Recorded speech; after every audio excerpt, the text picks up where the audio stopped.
அந்த செய்தியை நம்ம பார்க்கும்போது விழித்திருப்பது என்றால் என்ன என்று நம்ம பார்த்தோம். விழித்திருப்பது என்றால் தூங்காமல் நம்ம கண்ணை வைத்துக் கொண்டு அப்படியே பார்த்து கொண்டிருப்பது விழித்திருக்கிற காரியத்துக்கு எதுவாக இல்லை.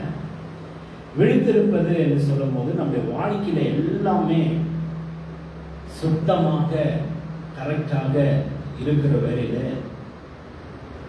கர்த்தர் ராத்திரி வேளையில வந்தா கூட நம்ம டக்குன்னு கர்த்தர் எடுத்துட்டு போயிடணும். அதுதான் விழித்திருப்பது. விசுவாசிக்கிறவா ராமேஸ்வரம். மார்க் எழுதின சுவிசேஷ புஸ்தகம் 13 அதிகாரம் 24 37 வரைக்கும் ஒருவர் வாசிக்கலாம். மார்க் எழுதின சுவிசேஷ புஸ்தகம் 13 அதிகாரம் 24 இருந்து 35 வரைக்கும் ஒருவர் வாசிக்கலாம். Mark chapter 13 verse 24 to 37. அந்நாட்களிலே அந்த உபதிரவத்திற்கு பின்பு சூரியன் அந்தகாரப்பட்டது, சந்திரன் ஒளியை கொடாதிருக்கிறது, வானத்தின் நட்சத்திரங்கள் வீழும், வானங்களின் சத்துவங்கள் அசைக்கப்படும். அப்பொழுது மனுஷகுமாரன் மிகுந்த வல்லமையோடும் மகிமையோடும் மேகங்களின் மேல் வருகிறதை காண்பார்கள். அப்பொழுது அவர் தம்முடைய தூதரை அனுப்பி தாம் தெரிந்து கொண்டவர்களை பூமியின் கடைமுனை முதல் கொண்டும் வானத்தின் கடைமுனை மட்டுமுள்ள 4 திசைகளில் இருந்து கூட்டி சேர்ப்பார். அத்திமரத்திலே ஒரு ஊமை கற்றுக்கொள்ளுங்கள். அதிலே இனங்களே தோன்றி குளிர்விடும் போது வசந்த காலம் சமீபமாயிற்று என்று அறிவீர்கள். அப்படியே இவைகள் சம்பவிக்கிறதை நீங்கள் காணும்போது அவர் சமீபமாய் வாசலருகே வந்திருக்கிறார் என்று அறியுங்கள். இவைகள் எல்லாம் சம்பவிக்கும் முன்னே இந்த சந்ததி ஒளிந்து போகாது என்று மெய்யாகவே உங்களுக்கு சொல்கிறேன். வானமும் பூமி ஒளிந்து போகும், என் வார்த்தைகளோ ஒளிந்து போவதில்லை. அந்த நாளையும் அந்த நாளிகையும் பிதா ஒருவர் தவிர மற்றொருவரும் அறியார், பரலோகத்தில் உள்ள தூதர்களும் அறியார்கள், குமாரனும் அறியார். காலத்தை நீங்கள் அறியாதபடினால் எச்சரிக்கையாயிருங்கள், விழித்திருந்து ஜெபம் பண்ணுங்கள். ஒரு மனுஷன் தன் வீட்டை விட்டு ஒரு தேசத்தில் பிரயாணம் போக எத்தனிக்கும் போது தன் ஊழியக்காரருக்கு அதிகாரம் கொடுத்து அவனவனுக்கு தன் தன் வேலையை நியமித்து விழித்திருக்கும்படி காவல் காக்கிறவனுக்கு கற்பிப்பார். அப்படியே நீங்களும் விழித்திருங்கள். ஏனெனில் வீட்டேஜமான் சாயங்காலத்திலோ நடுராத்திரியிலோ சேவைக்கும் நேரத்திலோ காலையிலோ எப்பொழுது வருவார் என்று நீங்கள் அறியுங்கள். நீங்கள் இணையாத வேளையிலே அவர் வந்து உங்களை தூக்குகிறவர்களாக கண்டுபிடியாத படித்து விழித்திருங்கள். நான் உங்களுக்கு சொல்லுகிறது எல்லோருக்கும் சொல்லுகிறேன், விழித்திருங்கள் என்றார்.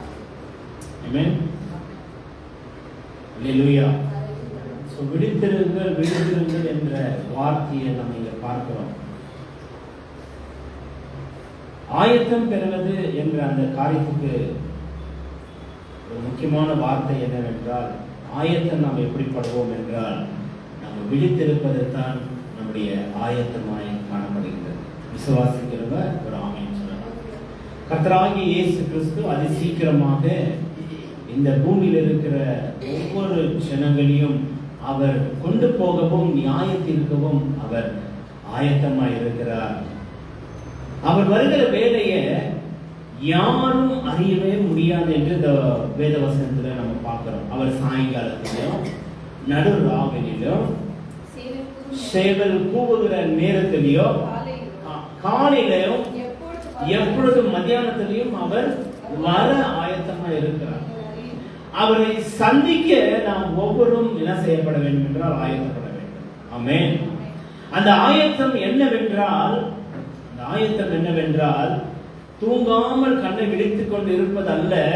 நாம் தூங்கினாலும் நம் எல்லாவற்றிலும் என்னவா இருக்கிறாங்க, அதாவது தூங்கினாலும் நாம் தூங்காதை போல அவேக்கா இருக்கிறோம், அதாவது அலர்ட்டா இருக்கிறோம். அதனுடைய வார்த்தை அலர்ட். சில நேரங்களில நம்ம தூங்கினாலும் நம்மளை சுத்தி நடக்கிற காரியங்கள் என்ன செய்யும் அப்படியே நமக்கு தெரியும். That is called alert. அப்போ அந்த மாதிரி ஒரு தூக்கம் என்றால நீங்கள் ஆழ்ந்த நித்திரையில நீங்கள் தூங்கினாலும் கூட உங்களுடைய வாழ்க்கையின் ஹிஸ்டரி, உங்களுடைய வாழ்க்கையின் சரித்திரம், உங்களுடைய வாழ்க்கையின் குணங்கள், உங்களுடைய வாழ்க்கையில நடக்கிற ஒவ்வொரு அனுதினமான காரியங்கள் எல்லாத்திலையும் நாம் என்னவா இருக்கணுங்க, சுத்தமா இருந்து தேவன் வருகிறார் என்ற ஒரு காரியத்துல நம்ம ஆயத்தமாய் காணப்பட வேண்டும். அல்லேலூயா. இன்றைக்கு சில காரியங்கள் நான் சொல்லி ஆசைப்படுகிறேன். இந்த ஆயத்தம் என்று சொல்லும் போது நாம் எப்படியாக நாம் ஆயத்தப்படுவோம் என்றால், இந்த வாசித்த அந்த அதிகாரத்திலே முதலாவது வசனத்துல நாம் அங்க ஒரு வார்த்தையை வாசிக்கிறோம். நடுவில் நீங்கள் விழித்திருந்து ஜெபம் பண்ணுங்கள். விசுவாசிகள் ஆமென் சொல்லுங்க. அல்லேலூயா. ஆமென்.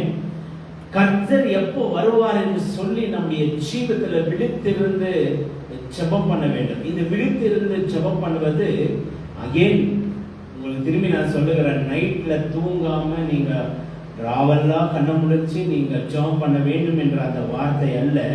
அவர் எப்போ வருவாரோ என்று சொல்லி ஜெபத்துல எப்பவுமே நீங்கள் தரித்திருந்து நீங்கள் விழித்திருக்கிறவர்களாக இருக்க வேண்டும். விசுவாசிகள் ஒரு அமைச்சர். Prayer is very much needed. உங்களுக்கு ஒன்று சொல்லுகிறேன், ஜெபம் என்ற ஒரு காரியம் ஒரு பில்டிங்க்கு ஒரு ஃபவுண்டேஷன் எவ்விதமாய் இருக்கின்றதோ அந்த ஃபவுண்டேஷன் மாத்திரமே இல்லை என்றால் பில்டிங் வந்துட்டு என்ன செய்யுங்க, நிற்க முடியாது.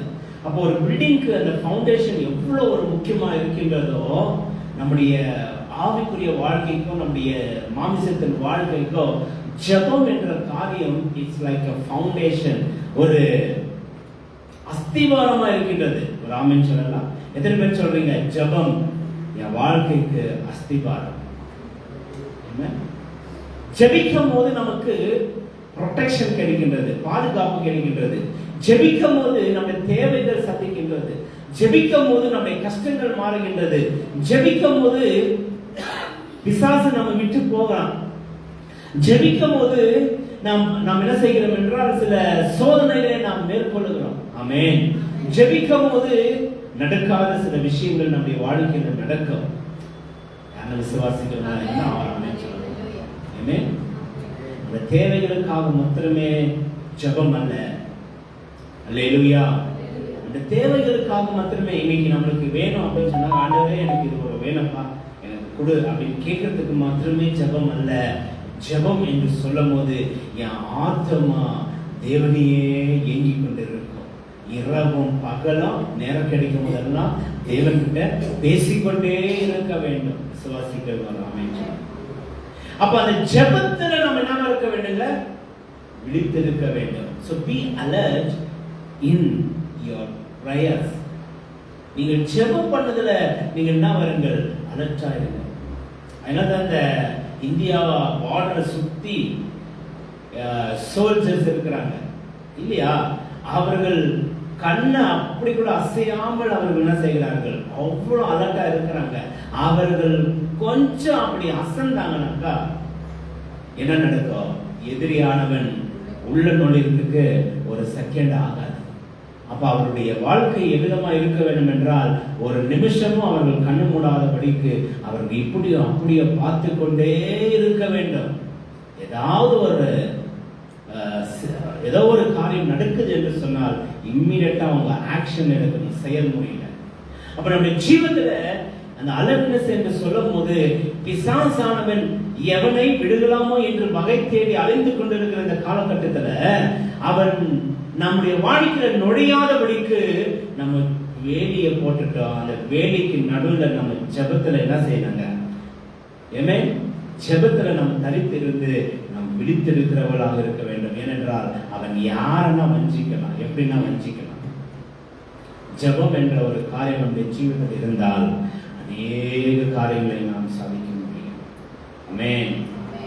1 கொரிந்தியர் 16 அதிகாரம் 13வது வசனத்தை நான் வாசிப்போம். 1 கொரிந்தியர் 1 Corinthians chapter 16 verse 13. விழித்திருங்கள், விழித்திருங்கள், விசுவாசத்துல என்ன இருங்க, நிலைத்திருங்கள். எல்லாரும் சொல்லுங்க, விசுவாசத்துல நிலைத்திருங்கள். ஆமென். வசனம் என்ன சொல்லுது, விழித்திருங்கள், விசுவாசத்துல என்ன செய்யுங்க, நிலைத்திருக்க வேண்டும். Be firm or stand firm in the faith. அப்படின்னா என்னங்க, உங்களை யாரும் அசைக்காதபடிக்கு நீங்கள் இந்த கடைசி காலத்துல நீங்கள் ஒரு ஆயத்தம் படுகிற ஜனங்களா இருந்தால் எப்படி நீங்க விடுத்திருக்க வேண்டும் என்றால், விசுவாசத்துல உங்களை யாருமே அசைக்கவே கூடாது, அசைக்கவே முடியாது. அப்படியா விசுவாசத்துல நீங்கள் உறுதியாய் நீங்கள் நிற்கிற ஒரு காலகட்டத்தில் நம்ம இருக்கிறோம். ஆமென். பிசாசானவன் இந்த விசுவாசத்தை விட்டு நீங்கள் விலகும்படிக்கு அநேக சூழ்ச்சிகளை கொடுப்பான், அநேக சோதனைகளை நம்முடைய வாழ்க்கையில கொடுக்குறானா இல்லையா? ஆமா, என் வாழ்க்கையில கொடுத்துங்கிறான்னு சொல்றவங்க ஒரு ஆமைன்னு சொல்லுங்க. ஆனால் அந்த பிசாசு கொடுக்கிற அந்த சோதனை நீ மேற்கொண்டு வர வேண்டும் என்றால் stand firm in your faith. ஆமென். உங்களுடைய விசுவாசத்துல நீங்கள் உறுதியாய் நிலைத்திருங்கள். What is faith? விசுவாசம் என்றால் என்ன? விசுவாசம் என்றால் என்ன? நடக்கும் என்று நீ விசுவாசித்தால் அதுல நீ உறுதியாய் நிற்பாய் என்றால் நீ நினைச்சிருந்து கண்டிப்பா நடக்கும். ஆமென். ஆனால் நடக்கும் என்று நீ கர்த்தரிடத்துல விசுவாசிக்கும் போது, இரண்டாவது பகுதி, நீ விசுவாசித்த காரியங்கள், கேட்கிற காரியங்கள் கர்த்தருக்கு பிரியமா இருக்க வேண்டும், கர்த்தருடைய சித்தத்திற்கு அது ஒப்பா இருக்க வேண்டும். என்னோட கூட இருக்கிற ஒரு ஆமென் சொல்லுங்க. நான் கேட்டேன், நான் கெடிக்கல, நான் அவ்வளவு விசுவாசத்தை, நான் நம்பிக்கைப்பட்டேன். ஆமென் சொல்லுங்க. நீ கேட்கிறது விஷத்தை கேட்டீங்கன்னா கர்த்தர் விஷத்தை கொடுத்துருவாரா? என் பிள்ளைங்க விஷத்தை கேட்டாங்க, நான் கொடுத்துருவேன், நான் போ செத்துப்போ அப்படின்னு சொல்லிட்டு கடவுள் நம்மளுக்கு கொடுப்பாரா? நல்லதை மாத்திரமே தான் ஆண்டவர் என்ன செய்வாரு? கொடுப்பாரு. சோ விசுவாசத்துல நீ உறுதியா இருக்கணும். விசுவாசத்துல உறுதியா இருக்கும் போது நீ என்ன அந்த விசுவாசத்துல நம்பி ஆண்டவரிடத்துல நீ கேட்கிறாயோ அதை நீ நிச்சயமா பெற்றுக்கொள்வார். இரண்டாவது பகுதி என்னவென்றால், நீ கேட்கிற காரியமோ நீ விசுவாசிக்கிற காரியமோ யாருடைய சித்தமா இருக்கணும்? ஜோரா சொல்லுங்க. பக்கத்துல பார்த்து சொல்லுங்க. பார்க்கவே இல்லை, என்ன சொல்றீங்க? சொல்லுங்க, கை பிடிக்க சொல்லுங்க. பக்கத்துல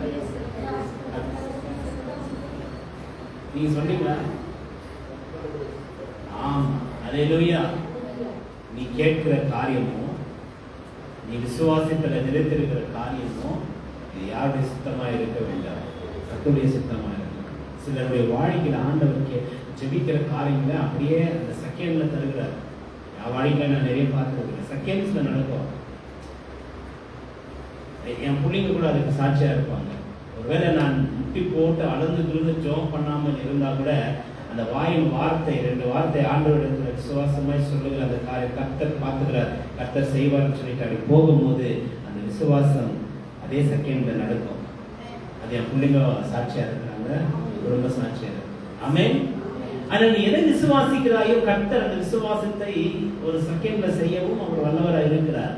ஆனால் சிலருடைய வாழ்க்கையில தாமதமாவது செய்யாமலே போகிறார் என்றால் கர்த்தரை கோச்சுக்கிறது அல்ல, கர்த்தர் உனக்கு அதை செய்யறதுக்கு அவருடைய திட்டம் இருக்கிறவங்களா. So stand firm in your faith. விசுவாசத்தை நீங்க என்ன செய்யறதுனாங்க உறுதியா இருக்க வேண்டும். இப்ப விசுவாசத்தை நீங்க உறுதியா இருக்கும் போது சில சோதனைகள் எப்படியா கடந்து வரும் என்றால், எப்படி வரும் சோதனை? சோதனை எப்படி வராங்க? விசுவாசத்தை விட்டு பின்வாங்கி போற மாதிரி. இன்னாத்த சர்ச்சுக்கு போகுது, இன்னாத்த கடவுளுக்கு, எங்க இருக்கிறாரு கடவுள் அப்படின்னு சொல்ற அளவுக்கு உங்களுக்கு விசுவாசம் வரும். அப்படி அந்த விசுவாசம் ஷாத்ராக், மேஷாக், ஆபேத்நேகோ இல்லாமல் போயிருந்தால் அவர்கள் நெருப்புல அக்னியில எரிஞ்சு சாம்பலாயிருப்பார்கள். உண்மை என்று சொல்றவங்க ஒரு கையை தூக்கி இருக்கலாமே. அல்லேலூயா.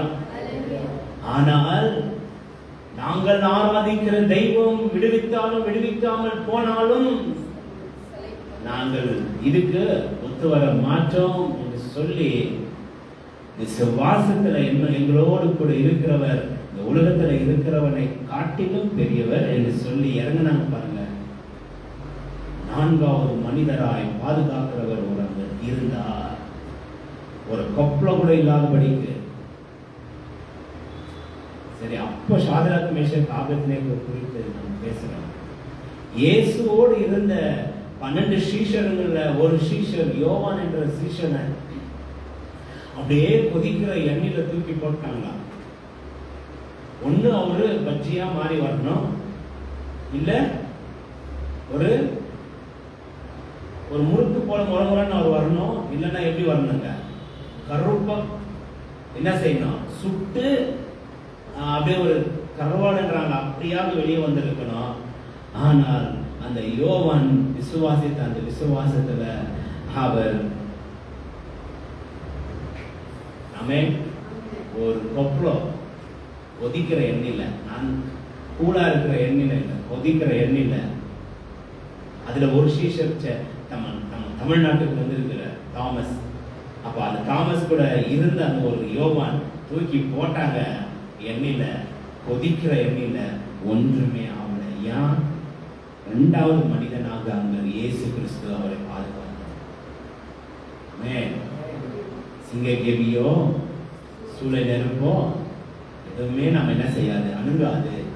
அவர் பனி துளியாய் அந்த எண்ணெயில அவருக்கு எப்படியா இருந்திருக்காங்க, ஒரு பனி துளியாக ஒரு கூலா அங்க இருந்திருக்கோம். ஒரு ஆமென் சொல்லுங்க. அவ விசுவாசம் என்றால் என்னவென்றால், நீங்கள் ஆண்டவரை வெறுக்கிறதை போல, அவர் கடவுளா என்று கேட்கிறதை போல உங்களுடைய வாழ்க்கையில சில சோதனைகளை நீங்கள் கடந்து வரலாம். நல்லாவே தெரிஞ்சுங்க, it is not a punishment which God is giving, it is a test to testify your faith. உங்களுக்கு ஒரு தண்டனை அல்ல, அது உங்களுடைய விசுவாசத்துல உங்களை இன்னும் நிக்க வைக்க முடியாத உங்கள் விசுவாசத்தை சோதிக்கிறது தான் அந்த சோதனை. கர்த்தருக்கு வரலையா அந்த சோதனை?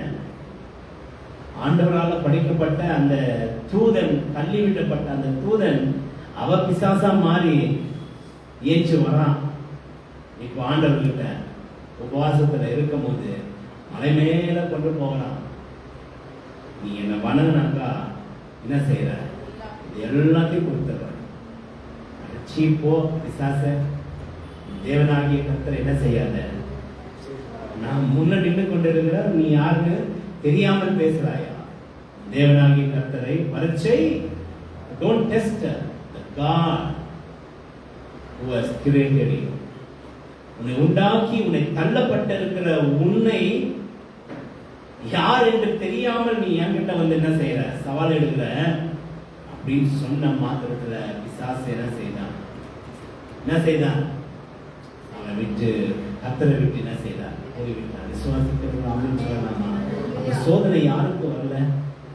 வானத்தையும் பூமியும் படைத்த தேவனுக்கே சோதனை வந்தது. அப்போ தேவனுக்கே அந்த சோதனை வந்தது என்றால் உங்களுடைய வாழ்க்கையில வர நீங்களும் நானும் ஏமாத்திரம். ஆனால் அந்த காலகட்டங்களில ஒரு சோதனை வந்தாலும் வேதனைகள் வந்தாலும் நீங்கள் விசுவாசத்துல நீங்கள் உறுதியா இருக்கும்படிக்கு நீங்கள் எச்சரிக்கையாக இருங்கள். Be alert, stand firm in your faith. Amen. இந்த ஜெபத்துக்கு நம்ம இன்னொரு வசனத்தை கூட நம்ம பார்த்தோம். கொலோசியர் 4:2 வசனம். ஃபர்ஸ்ட் பாயிண்ட் பிரேயர் என்று பார்த்தோம். அதுக்கு இன்னொரு வசனத்தை பார்த்தோம். கொலோசியர் 4:2 வசனம்.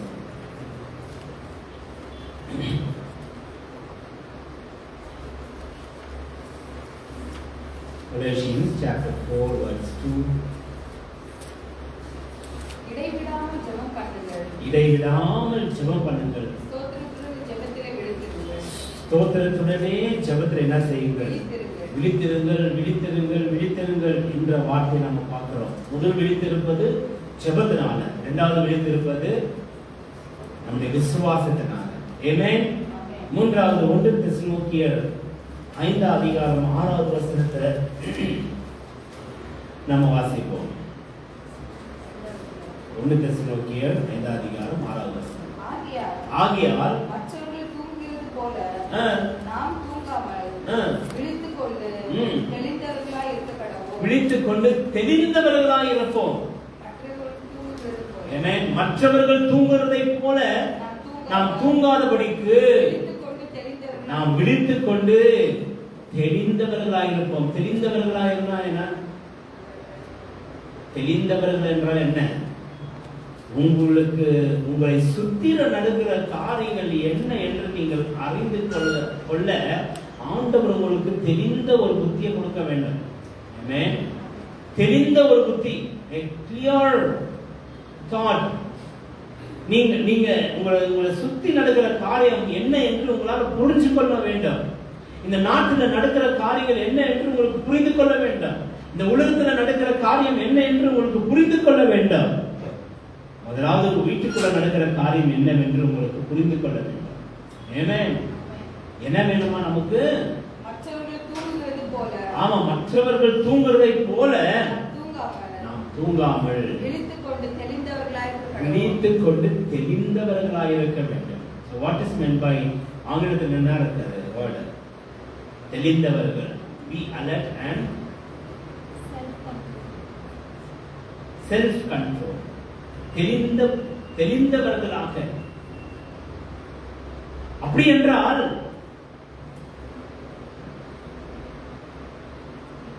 நமக்கு முன்பாக இருக்கிற காரியம் என்னவென்று நமக்கு தெரிய வேண்டும் நன்றாகவே.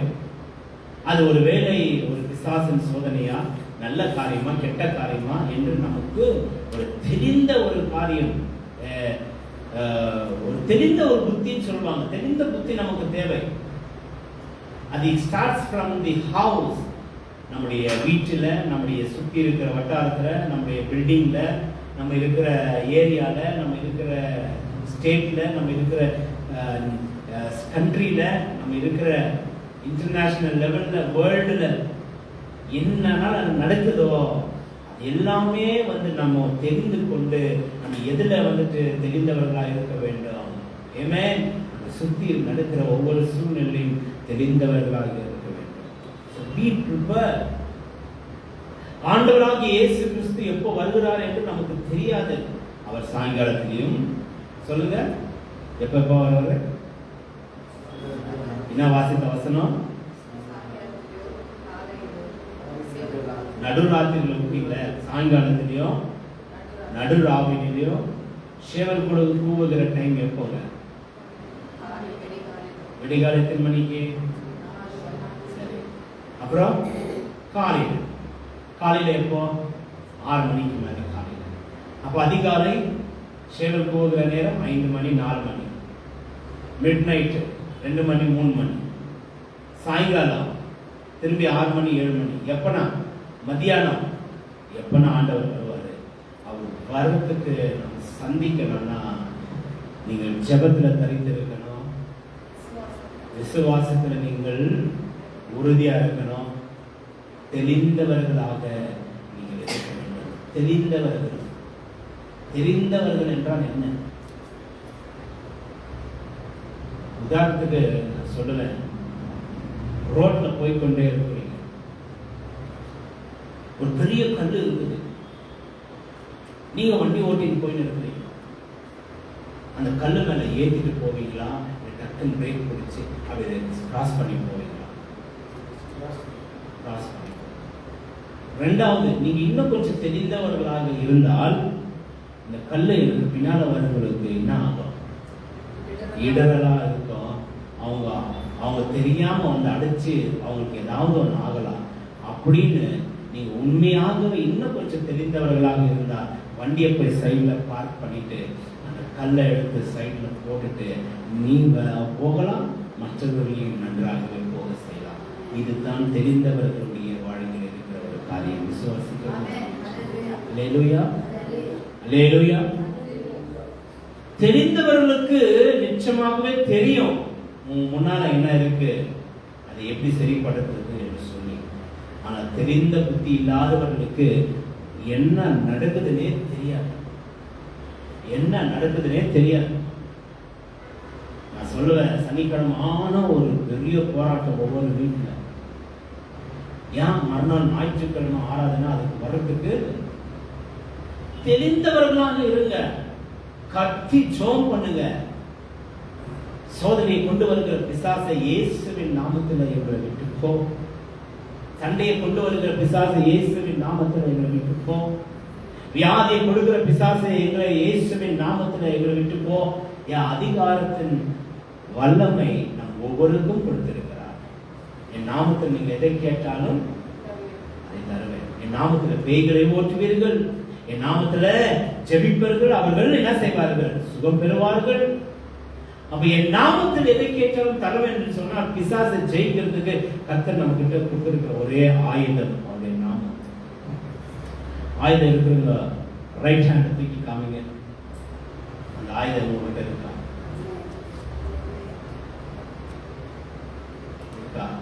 என்ன அந்த ஆயுதம்? அவருடைய பெயரே. வானத்திலையும் பூமியிலையும் எல்லா முழங்காலும் முழங்க இடும்படிக்கு அவருடைய நாமத்தை தந்தருகினார். எல்லா கால்கள் என்றால் let it be anybody in this world, எல்லாரும் இந்த தெய்வத்துக்கு முன்பாக மீட் பண்ணும். ஆமென். Because he is the creator of the world. இந்த சிருஷ்டி கர்த்தருக்கு முன்பாக வானத்திலையும் இருந்தாலும் சரி, பூமியிலும் இருந்தாலும் சரி, பூமியில கீழே இருக்கிறவங்களும் சரி, எல்லா கால்களும் என்ன செய்ய வேண்டும்? முழங்காலிட வேண்டும் அவருடைய நாமத்துக்கு முன்பாக. So that the name God has given his name, the name above all names. தேவன் அவருடைய பெயரை எப்படி உயர்த்தி இருக்கிறார்னா, இந்த உலகத்துல எவ்வளவு பேர்கள் இருந்தாலும் எல்லா பேர்களுக்கும் மேல அந்த பெயரை உயர்த்தி வைத்திருக்கிறார். அந்த பெயரை சொல்லுகிற வேலையில அற்புதம் நடக்கும். இது பாஸ்டருங்க மக்கள் செய்ய வேண்டிய வேலை இல்லை. கேட்டுக்கொண்டிருக்கிற நீங்களும் இயேசு என்ற பெயரை நீங்கள் எப்போ கூப்பிட்டாலும் எங்க கூப்பிட்டாலும் கர்த்தர் வந்து விடுதலை கொடுக்க வல்லவராக விசுவாசிக்கிறான்னு சொல்லுவாங்க. தெரிந்தவர்களுக்கு தெரியும், என்னை சுத்தி நடக்கிற காரியத்துக்கு என்னிடத்தில் இருக்கிற ஆயுதத்தை நான் என்ன செய்வேன்? யூஸ் பண்ண. என்ன அந்த ஆயுதம்? இயேசு என்ற நாமத்தை ஆண்டவர் கொடுத்திருக்கிறார். அந்த நாமத்தினால முழங்கால் படியிட்டு நாமத்துல நீ ஜெபம் பண்ணி விசுவாசத்துல உறுதியா இருந்து நீ என்ன செய்யலாம்? எல்லா காரியத்தையும் மேற்கொள்ளலாம். அல்லேலூயா. அப்போ உங்களை சுத்தி நடக்கிற காரியங்களுக்கு நீங்கள் என்ன இருக்கிறாங்க? தெளிந்தவர்களாக இருக்க வேண்டும். தீத்துக்கு எழுதின புஸ்தகம் 3ஆம் அதிகாரம் 1வது வசனத்தை நான் வாசிக்கிறோம். Titus verse 3, 3rd chapter, verse 1. துரைத்தனங்களுக்கும் அதிகாரங்களுக்கும் கீழ்ப்படிந்து அடங்குகிறவன் சகலவிதமான நற்கிரியையும் செய்ய ஆயத்தமாயிருக்கும். எப்படி விழித்திருக்கிறவங்க? துரைத்தனங்களுக்கும் அதிகாரங்களுக்கும் கீழ்ப்படிந்து அடங்கி இருக்கவும் சகலவிதமான நற்கிரியைகளையும் செய்ய ஆயத்தமாயிருக்கவும். சகல நற்கிரியைகளை செய்ய நீங்கள் ஆயத்தமாய் இருக்கவும்.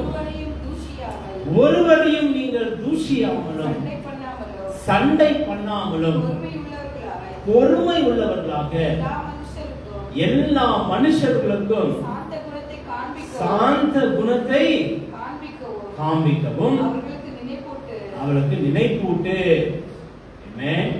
எப்படி இருக்கணுங்க? கீழ்ப்படிந்து சகலவிதமான நற்கிரியைகளையும் செய்ய. எல்லாரும் சொல்லுங்க சேர்ந்து, சகலவிதமான நற்கிரியைகளை செய்ய ஆயத்தமாக இருக்க. எப்படி இருக்க வேண்டுங்க? சகலவிதமான நல்ல கிரியைகள் செய்ய ஆயத்தமா இருந்து ஒருவனையும் நம்முடைய வாயில தூஷிக்க கூடாது. நீ கர்த்தரை நீ சந்திக்க ஆயத்தமா இருக்கிறா என்றால் ஒருவனையும் உன் வாயில தூஷணத்தை கொடுக்க கூடாது. எத்தனை பேர் சொல்றீங்க? தூஷிக்கவே மாட்டேன். அல்லேலூயா. உண்மையா செய்யறோமா காரியத்தை? நம்ம வாயில தூஷிக்காம இருக்கிறோமா? எத்தனை பேர் அந்த நம்ம வாயில தூஷிக்காம இருக்கிறோம்? யாருன்னா கை. அப்போ கர்த்தர் சொல்லுகிறார், நீ எப்படி ஆயத்தமா இருக்கணும்னா, ஆமா, அடங்கி நல்ல கிரியைகளை செய்ய நீங்கள் ஆயத்தமா இருந்து ஒருவனையும் நீங்கள் தூஷிக்க கூடாது, சண்டை பண்ணக்கூடாது, பொறுமை உள்ளவர்களாக எல்லா மனுஷர்களுக்கும் அவர்களுக்கு நல்லா கவனிங்க, நல்லா கவனிங்க, என்ன பாருங்க. கர்த்தர் உங்களுக்காக என்னை இங்க வைத்திருப்பது நோக்கம் என்னவென்றால், ஒரு சீரான பாதையில நடத்த முடியாது மட்டுமே தான். வசனத்தை போதிக்க, விதைக்க. ஆனால் பரலோக ராஜ்யத்துக்கு நீ போக வேண்டும் என்றால், கர்த்தர் உன்னை வந்து பறித்துக் கொண்டு போக வேண்டும் என்றால், ஆமென், ஊழியக்காரர் அதுக்கு என்னவா இல்லை? சொல்லுங்களேன், ஊழியக்காரர் அதுக்கு என்னவா இல்லை? என்ன இல்லை? உத்தரவாதியா இல்லை. இந்த வசனத்துக்கு கீழ்ப்படுகிறவர்கள் மட்டுமே தான் உத்தரவாதியா இருக்கிறார். அதுக்கு ஆண்டவர் சொல்றார், அவனவன் ஆத்துமாவுக்கு அவனவன் என்னவா இருக்கிறான்? உத்தரவாதியா இருக்கிறான். அநேகர் வசனத்தை கேட்கிறது மட்டுமே தான். அதோட இந்த ரூமோட என்ன செய்வீங்க? விட்டுட்டு போயிடுவீங்க. நம்முடைய வாழ்க்கையில வருகிற எல்லா காரியங்களுக்கும் இதை நம்ம பயன்படுத்துறது இல்லை. என்ன பயன்படுத்துறது இல்லை? என்ன பயன்படுத்துறது இல்லை? என்ன பயன்படுத்துறது? இப்ப வாசித்த வந்த வார்த்தைகள் நம்ம பயன்படுத்தணும். தூஷன் நம்ம வாழ்க்கையில ஆமா, ஒருவன் விட்ட வண்டியை வாங்கி போயிட்டான்னு வச்சுங்களேன், 2 நாள் எத்தனும் தரேன்னு சொல்றான், தரல. 2 மாசம் விட்டு தரேன்றான், தரல. 6 மாசம் விட்டு தரேன்றாங்க, தரல. 1 வருஷம் விட்டு தரேன்றாங்க, தரல. அவ்வளவுதான். 1 வருஷம் விட்டு நீங்க என்ன பண்றீங்க? வாயில் எப்படி எல்லாம் தூஷணம் வருமா வராதா? வருமா வராதா? எதை விதைத்தாலும் நீ அதை என்ன செய்வாய்? அறுப்பாய். அது தெரியுமா உங்களுக்கு? நீ எதையெல்லாம் விதைக்கிறாயோ அதுவே நீ என்ன செய்ய? அது நீ தூஷணத்தை விதைச்சா தூஷணத்தை அறுப்பாய். பூம் போட்டுதா சமாதானமா கேட்டு வாங்கிக்கலாமே. நீ தூஷித்து கேட்டு என்ன செய்ய முடியாது? வாங்கி கொள்ளவே முடியாது. அப்படி வாங்கினாலும் ஆமென், அது உனக்கு நல்லதாய் மாறாது. இருப்பீங்களா? யாருன்னா இல்லையா? அப்ப இந்த தூஷிக்கிற காரியங்கள் நம்முடைய வாழ்க்கையில் ஏதோ ஒன்று நடக்கவில்லை என்றால் தான ஒரு மனுஷன் அப்படியே தூஷிக்கிறோம். அவன் நல்லாவே இருக்க மாட்டான், நாசமா போறான். எங்க தேவனுக்கு நம்ம அலர்ட்டா இருக்கிறோம்? எங்க நம்ம தேவனுக்கு ஆயத்தமா இருக்கிறோம்? அப்ப தேவன் ஆயத்தமா இருக்கிறவர்களை மட்டுமே தான் அவர் என்ன செய்வார் என்றால் கொண்டு போவார். நம்ம கொண்டு போறதுக்கு நம்ம ஆயத்தமா இருக்கிறோம்னா, இந்த வாயில வர கோபமான வார்த்தைக்கு நம்ம இடம் கொடுக்கக்கூடாது, சண்டைக்கு இடம் கொடுக்கக்கூடாது, தூஷணத்துக்கு இடம் கொடுக்கக்கூடாது. அப்புறம் என்ன வாசிக்கிறாங்க? சாந்த குணம் இருக்க வேண்டுங்க. இன்னாத்த நம்ம அப்படியே கத்தி கூச்சல் போட்டு உலகத்தை அப்படியே வாங்கிட்டு போறோம். நடக்கிறது நடக்காத போட்டோம். சாந்த குணம் நமக்கு இருக்கும் என்றால் உனக்கு கிடைக்கிறது கிடைக்காமல் போனாலும் பரவாயில்ல, கர்த்தர் உனக்கு அதை விட பெருசா வச்சிருக்கிறாரு. நீ கர்த்தரை பார்க்காம மனுஷனையே பார்த்து கொண்டு மனுஷனையே சார்ந்து இருந்து மனுஷனையே நீ நோக்கமா இருக்கிறதுனால உன் ஆவிக்குரிய வாழ்க்கை கெட்டு போகுதுன்னு உனக்கு தெரியாமல் இருக்கின்றது.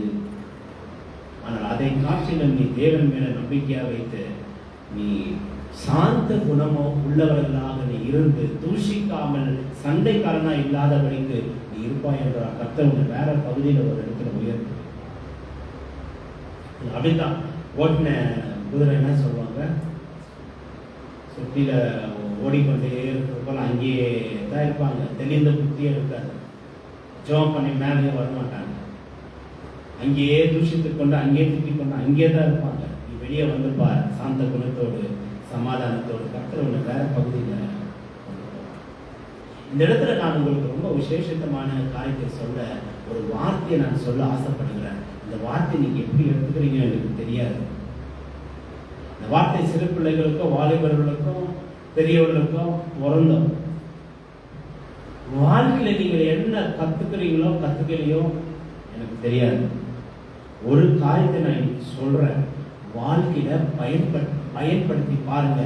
எல்லா இடத்துக்கும் பயன்படுத்துங்க. உங்க சொந்த வாழ்க்கைக்கு பயன்படுத்துங்க. நீ அதை பயன்படுத்திட்டு பாருங்க. நீங்களே இந்த சபையில வந்து சாட்சி சொல்லுங்க. என்ன தெரியுங்களா? அது வாழ்க்கையில விட்டு கொடுக்க கற்றுக்கொள்ளுங்க. சத்தமா சொல்லுங்க அந்த வார்த்தை. எல்லாரும் எனக்கு இதுதான் வேணும்னு சொல்லிட்டு நீ பிடியாக நீ அப்படியே பிடிச்சுக்கிட்டு வச்சுக்க, நீ போறது சேத்துக்கு என்று நீ தெரிஞ்சுக்கோ, நீ போறது நரகத்துக்கு என்று நீ தெரிஞ்சுக்கோ. அது எதனா இருக்கட்டும், let it be anything. அதான் சொன்னேன், இங்கேயே ஓட்டி கொண்டு இருக்கிறதுலயே ஓட்டி கொண்டு இருப்பது. வெளியே வா, விட்டு கொடுத்து வெளியே வா, கர்த்தர் ஒன்று வேற பகுதிக்கு கொண்டு போவோம். இருக்கிறவங்க யாருன்னா ஆமென் சொல்லுங்க. அல்லேலூயா. இது எப்படி நீங்க எடுத்துக்கிறீங்க எனக்கு தெரியாது. ஆண்டவர் சொல்றா, நான் சொல்றேன், வாழ்க்கையில உங்களுக்கு தேவையான ஒரு காரியம், let it be anything, விட்டு கொடுத்து பார். என்ன அந்த வார்த்தை? ஜோரா சொல்லுங்க. விட்டு கொடுத்து பார். கர்த்தர் உங்க வாழ்க்கையில வேற பகுதியில எப்படி ஆசீர்வதிக்கிறார். நீ விடாத வரைக்கும் நீ எங்கேயோ போய் விடத்தான் போகலாம். நீ விட்டு கொடுக்காத வரையிலும் நீ எங்கேயோ போய் விடத்தான் போகலாம். நல்லா கவனிங்க, வாழ்க்கையில விட்டு கொடுங்க. கணவன் மனைவிக்குள்ள ஒரு சண்டைகள் இருக்கும், ஒரு பிரச்சனைகள் இருக்கும், விட்டு கொடுங்க. ஆமென் சொல்லுங்க. அல்லேலூயா, அல்லேலூயா. விட்டு கொடுக்காத எந்த மனுஷனோ எந்த மனுஷியோ நிச்சயமா நல்லா வாழ்ந்தாங்கன்னு சரித்திரமே இல்லைங்க. சில நேரத்தில் நீங்க ஆசைப்படுகிறது கிடைக்கணும். சரி, கிடைக்கலையா விட்டு கொடுத்துரு. நீ நினைச்சு நான் சொல்ற வார்த்தை கேட்டு பாருங்க, விட்டு கொடுத்துரு. நீ என்ன நினைச்சாயோ அதுக்கு மேல கர்த்தர் உன்னை பல மடங்கு உன்னை உயர்த்தி வைப்பார். எடுத்துக்கோங்க, வாழ்க்கையில் அதை பயன்படுத்துங்க. சாட்சி உங்க வாழ்க்கை நீங்க சொல்வீங்க இந்த ஒரே ஒரு வார்த்தைக்கு. எந்த அந்த வார்த்தைக்கு? Let it be any place, any situation, anywhere, any kind of thing.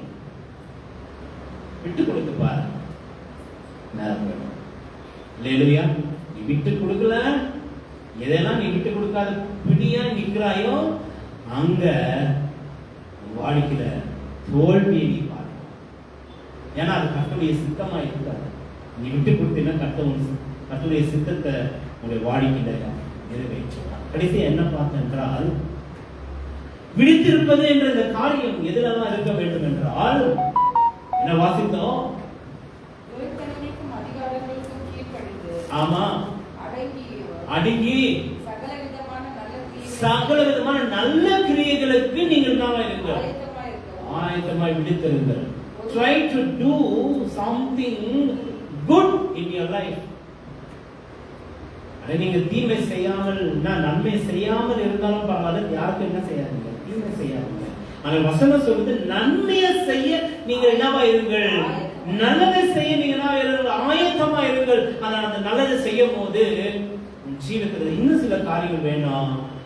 யாரையும் தூஷிக்க கூடாது, யாரையும் சண்டை பண்ணக்கூடாது, பொறுமை உள்ளவர்களாக எல்லா மனுஷருக்கும் சாந்த குணத்தை நீங்க என்ன செய்யணும். நான் தான் முயலுக்கு எத்தனை கால்? 3 கால். நான் பார்த்த 2 கால் நம்பவே மாட்டேன். நீ 4 கால்னு நம்பவே மாட்டேன். 3 கால். நான் சொல்ல, ஒரு மாமியார் மருமகன் 2 பேரும் குடும்பத்தையே விட்டு பிரிஞ்சுட்டாங்களா ஒரே ஒரு சண்டைக்கு. என்ன சொல்லுங்க? எலி சண்டை. மாமியார் பார்க்கும்போது கதவு வழியா வந்திருக்கு ஒரு எலி. 2வது எலி மருமகன் பார்க்கும்போது விண்டோ வழியா, ஜன்னல் வழியா ஒரு எலி வந்திருக்கு. மாமியார் சொல்றது, நான் கண்ணால பார்த்தேன், டோர் வழியா தான் வந்துச்சு. மருமகன் சொல்றாங்க, இல்ல நான் பார்த்தேன் என் கண்ணால, விண்டோ வழியா தான் வந்துச்சு. முடிய புடிச்சு பிச்சுக்கிற அளவுக்கு சண்டை. அப்ப நான் பார்த்த பொய்யா, நான் சொல்றதுதான் உண்மை, முடிச்சு நிக்கிறாங்க. முடியெல்லாம் பிச்சு எடுத்துட்டாங்க. இருக்கிறது ஒன்னே ஒன்று தான், அவங்க அங்கத்துல 2 பேரும் புரியணும். வாழ்க்கை வாங்க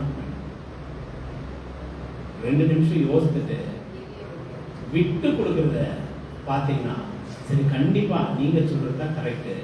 எலி எங்க இருந்துச்சு? டோர்ல தான். இல்ல இந்த அம்மா. நீங்க சொல்றது கரெக்ட். எலி எங்க வந்துச்சு? விண்டோல தான் வந்துச்சு. ஒத்துக்குங்கல. ஆனா உண்மை என்ன? வந்தது ஒரு எலி இல்ல, 2 எலி. இவங்க பார்க்கும்போது விண்டோல இருந்து, இவங்க பார்க்கும்போது இவ்வளவுதான் அங்க கதை. ஐயோ சாதாரண முடிஞ்சு போச்சு கதை. வந்தது எத்தனை எலி? 2 எலி. இந்த 2 எலி வந்துச்சுன்னு விட்டு தள்ளி போகல வாடிக்கல. இல்ல சாதிக்கணும். நான் சொன்னா எலி இங்க தான் வந்துச்சு. நான் தான் உன் குடிவாதத்தில் நீ இருந்தாய் என்றால் விழித்திருக்கிறதுக்கு ஒரு அதிகாரம். You are not alert. பிடிவாதமான கெட்ட கோபத்தை அந்த பிடிவாதத்தால் கோபம் பிறக்குது, பிரச்சனை நடக்குது, போராட்டம் நடக்குது. ஆமென். ஆவிக்குரிய வாழ்க்கை குலைச்சலாம் ஆகுது. ஜெபம் வீட்டில் ஜெபம் பண்ண முடியல. எதனால? விட்டு கொடுக்கிற காரியம் இல்லாத. ட்ரை டு உன் மேல தப்பே இல்லைன்னா கூட அப்படியே கொட்டுறாங்களா 1000 தப்பு. ஆமா அப்படின்னு விட்டு கொடுத்து போயிடுங்க. செய்ய முடியுமா? யாரும் சொன்ன இப்போ ஒரு காரியம் ஞாபகம் வந்துச்சேன். நான் என் வாழ்க்கையில பயன்படுத்துறது நான் சொல்றேன். உன் மேல 1000 தப்ப கொட்டுறாங்க, ஆனா ஒரு தப்பு உங்ககிட்ட இல்ல. நீ அங்க நின்றுட்டு நான் ஒண்ணு கூட பண்ணல, நீ எப்படி எனக்கு 1000 தப்ப சொல்ற நின்று போராடினா உங்களுக்கு தான் நஷ்டம். நல்லா கவனிச்சுங்க. ஒரு வித்தியாசமா இருக்கலாம். ஆமாவா? No problem, thank you. விட்டு கொடுத்துரு. நான் சொல்ற உனக்கு ஆண்டவர் ஜெயத்தை வச்சிருப்பாரு. அவங்களுக்கு சரியான விதத்துல புரிய வைப்பார். நல்ல விதத்துல இல்ல, சரியான விதத்துல புரிய வைப்பார். என்னோட இருக்கிறவங்க விழித்திருங்கள். பக்கத்துல நடக்கிற காரியங்கள், சூழ்நிலை, வீட்டில் நடக்கிற காரியங்கள் எல்லாத்தையும் நீங்கள் அறிந்து கொள்ளுங்கள். தெரிந்தவர்களாக இருங்கள். விசுவாசத்தில் உறுதியாக இருங்கள். ஜெபம் பண்ணுங்கள். ஆமென். கடைசி என்ன பார்த்திருப்போம்? எதுல விடுத்து இருக்கணுமா? எதுல விடுத்து இருக்கணும்? நல்ல கிரியைகள் செய்ய விடுத்திருக்க. எந்த நல்ல கிரியைக்கு தான் இந்த வார்த்தையை நான் சொன்னேன். நல்ல கிரியைனா என்ன? விட்டு கொடுப்பது எந்த கிரியை? கெட்ட கிரியையா நல்ல கிரியையா? புடிவாதமா நின்று நீயா நானா பார்க்கலாம். நான் செய்வேன் இல்லை, நான் பார்த்திருந்த ஒரு எலி தான் விண்டோல வந்துச்சு நின்று கொண்டு. அது நல்ல காரியமே கெட்ட காரியமா? இது நல்ல காரியமே கெட்ட காரியமா? கெட்ட காரியம். விட்டு தள்ள, வாணிகளை விட்டு கொடு. யார் எப்படி சொல்றான்னு தெரியல, நான் அனுபவிச்சுதான் சொல்றேன். விட்டு கொடுத்து பாருங்க. வாணிக்கல விட்டு கொடுக்கறதான் நல்ல காரியங்களை செய்யுங்க. உங்க வாழ்க்கைக்கு அநேக நல்ல காரியங்களை செய்யுங்க. தீமை யாருக்குமே செய்யாதீங்க. கோபத்தை கொண்டு வராதீங்க, சண்டைகளை கொண்டு வராதீங்க. தாழ்மையை வெளிப்படுத்துங்க, சாந்த குணத்தை வெளிப்படுத்துங்க. இதெல்லாமா நீங்கள் செய்யும் போது கர்த்தர் வரும்போது உன்னை அல்லவா என் பிள்ளை என்று கொண்டு போவார். அது கொண்டு போறதுக்கு எத்தனை பேர் ஆயத்தமா? சும்மா கைது போட்டு சும்மா ஆமேன்னு சொல்றதுதான். இந்த கதவை விட்டு போயிட்டாக்கா கண்டிப்பா நான் சொல்றேன், என் கண்ணால பாக்குறேன். இங்க கேட்டு இருந்து என்ன கேட்டீங்கன்னு நமக்கு தெரியவே தெரியாது. என்ன இன்னைக்கு மெசேஜ் தெரியவே தெரியாது. என்ன இன்னைக்கு பாஸ்டர் போட்டுச்சாரு மறந்துட்டேன். அட்லீஸ்ட் எழுதி வச்சீங்களா? பெண்ணு எத்தனை வரல. ஒரு வார்த்தை ஞாபகம் இருக்கு. அந்த டைம்ல தான் உறங்கிட்டேன். சரி, நீங்க கையெழுத்துக்கு ஒரு ஆமேன் நீங்க சொன்னதுனால நான் தூக்கினேன். என்னத்துக்குன்னு எனக்கு தெரியல. இப்படியாய் நீங்கள் இருப்பீர்கள் என்றால் ஒரு விடுத்திருக்கிற காரியம் நிச்சயம் இல்லை என்றால் கர்த்தர் வருவார். கைவிடப்பட்ட நிலைமை தான் நமக்கு இருக்கும். ஏமே கடைசியாய் 1 பேதுரு 4:7 நாம் வாசிப்போம். 1 Peter chapter 4 verse 7. எல்லாவற்றுக்கும் முடிவு சமீபமாயிற்று. ஆகையால் தெரிந்த புத்தியுள்ளவர்களாய் இருந்து ஜெபம் பண்ணுவதற்கு ஜாக்கிரதை உள்ளவர்களாய் இருங்கள். இங்கேயும் அந்த வார்த்தை சொல்லுது. தெரிந்த புத்தியுள்ளவர்களாய் இருந்து எல்லாவற்றுக்கும் முடிவு சமீபமா இருக்கிறதுனால தெளிந்த புத்தி உள்ளவர்களா இருந்து ஜெபம் பண்றதுக்கு என்னவா இருங்கள், ஜாக்கிரதையா இருங்கள். 5ஆம் அதிகாரம் 8வது வசனம். தெளிந்த புத்தி உள்ளவர்களா இருங்கள், விழித்திருங்கள். ஏனெனில் எதிராளியான பிசாசானவன் கெர்ச்சிக்கிற சிங்கத்தை போல எவனை விழுங்கலாமோ என்று வகை தெளிந்த புத்தி உள்ளவர்களாய் விசுவாசத்திலே உறுதியாய் இருந்து அவனுக்கு எதிர்த்து நில்லுங்கள். உலகத்தில் உள்ள உங்கள் சகோதரரிடத்திலே அப்படிப்பட்ட பாடுகள் நிறைவேறி வருகிறது என்று போதும். அப்ப விசுவாசத்துல நீங்கள் உறுதியா நின்று பிசாசுக்கு என்ன செய்யுங்க, எதிர்த்து நில்லுங்க. யாருக்குன்னா இந்த மெசேஜ் புரிஞ்சுச்சா? உன்னை சுத்தி நடக்கிற காரியம் உன்னாலியா, அவங்களாலியா, இவங்களாலியா, யாரால? அவ யார கெச்சிக்கிற சிங்கத்தை போல வகை தேடி அறிந்து கொண்டிருக்கிறார். எவனை விழுங்கலாம், எதுல இருந்து விழுங்கலாம் என்று சொல்லி, விசுவாசத்தின் வாழ்க்கையிலிருந்து உன்னை விழுங்கலாம் என்று சொல்லி, எதுல நீ உறுதியா நிற்க வேண்டும், விசுவாசத்துல நிற்க வேண்டும். எதுல தரித்து இருக்க வேண்டும், ஜெபத்துல தரித்து இருக்க வேண்டும். எதுல நீ ரொம்ப தெளிவாக இருக்க வேண்டும், நீ செய்கிற நல்ல காரியத்துல நீ ரொம்ப தெளிவா இருக்க வேண்டும். ஆமென். தெளிந்த புத்தி உள்ளவர்களாக இருங்கள். ஆமென். ரோமர் 3:20 வாசித்து சொல்லலாம். Romans chapter 3 verse 20.